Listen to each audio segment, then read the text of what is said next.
খুবই দ্রুত আমি ফিরে আসব। আল্লাহ যখন বাঁচিয়ে রেখেছেন, নিশ্চয়ই এই সমস্ত ময়লা আবর্জনা সাফ করার জন্য আমাকে বাঁচিয়ে রেখেছেন। কিভাবে আন্দোলন করতে হয় আর কিভাবে দাবি আদায় করতে হয় সেটা আমরা জানি। আওয়ামী লীগকে নিষিদ্ধ করবার তাদের কোনো রাইট নাই, কোনো অধিকার নাই। সমস্ত বন্দীদের মুক্তি দিতে হবে, প্রত্যেকটা বন্দীকে মুক্তি দিতে হবে। আওয়ামী লীগের নিষেধাজ্ঞা প্রত্যাহার করতে হবে। বিদ্যুৎ নাই, খাবার নাই, পানি নাই, গ্যাস নাই, কৃষকের সার নাই, শ্রমিকের কাজ নাই, প্রত্যেকের কাজের ব্যবস্থা করে দিতে হবে। এবং দেশের উন্নয়নের গতি স্থবির হয়ে গেছে, সেই গতিধারা ফিরিয়ে আনতে হবে। এবং আমাদের স্পষ্ট কথা, অনতি বিলম্বে আমাদের প্রত্যেকটা বন্দী নেতাকর্মীকে মুক্তি দিতে হবে। মিথ্যা মামলা প্রত্যাহার করতে হবে, আওয়ামী লীগের উপর যে নিষেধাজ্ঞা প্রত্যাহার করতে হবে। এবং এই হয়রানি, এখনও যে গ্রেপ্তার আর হয়রানি, এগুলি বন্ধ করতে হবে।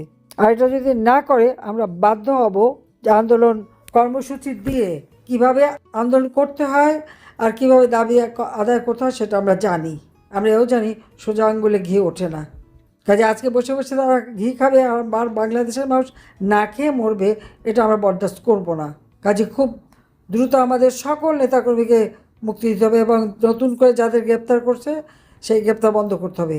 নারী ধর্ষণ, শিশু ধর্ষণ, এগুলি বন্ধ করতে হবে। লেখাপড়ার ক্ষেত্রে আওয়ামী লীগ করলে লেখাপড়া করতে পারবে না কেন? সব স্কুল কলেজ আমার হাতে করা, ডেভেলপমেন্ট আমার হাতে করা, আর আমাদের ছেলেমেয়েরা পড়তে পারবে না, তাদের অপরাধটা কী? কাজে প্রত্যেকটা শিক্ষা প্রতিষ্ঠানে যাদের সার্টিফিকেট কেড়ে নেওয়া হয়েছে সার্টিফিকেট ফেরত দিতে হবে, তাদের পড়াশোনার ব্যবস্থা করে দিতে হবে। এবং তা যদি না করা হয় তা দিন একদিন আসবে। আর এর কীভাবে এর ব্যবস্থা নিতে হবে সেটা আমরা জানি। 2009 সালে ক্ষমতায় এসে আমরা কিচ্ছু বলিনি। 2001 সালে যেভাবে আমার নেতাকর্মীদের হত্যা করা হয়েছিল, অত্যাচার হয়েছিল, আমরা তো কোনো প্রতিশোধ নিতে যাইনি, জনগণের উন্নয়নের দিকে নজর দিয়েছিলাম। এবারে দুটো কাজ একসাথেই হবে, উন্নয়নও হবে আর এই সমস্ত অপকর্ম যারা করছে তাদের সাজার ব্যবস্থা করা হবে। আজকে পুলিশ, সেনাবাহিনী, সরকার অফিসার আর আমাদের নেতাকর্মী তো আছেই, সকলের উপর জুলুম, অত্যাচার, মিথ্যা মামলা, হয়রানি, এই হয়রানি অনতিবিলম্বে বন্ধ করতে হবে। এটাই আমাদের একমাত্র দাবি এবং সকলকে ঐক্যবদ্ধ হয়ে সেইভাবে মাঠে নামতে হবে।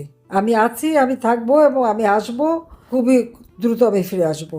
আল্লাহ যখন বাঁচিয়ে রেখেছেন, নিশ্চয়ই এই সমস্ত ময়লা আবর্জনা সাফ করার জন্য আমাকে বাঁচিয়ে রেখেছেন, আমি জানি। এবং আমার হাত দিয়ে এই বাংলাদেশ আবার উঠবে। 2041 সালে স্মার্ট বাংলাদেশ ইনশাআল্লাহ আমরা গড়ে তুলব।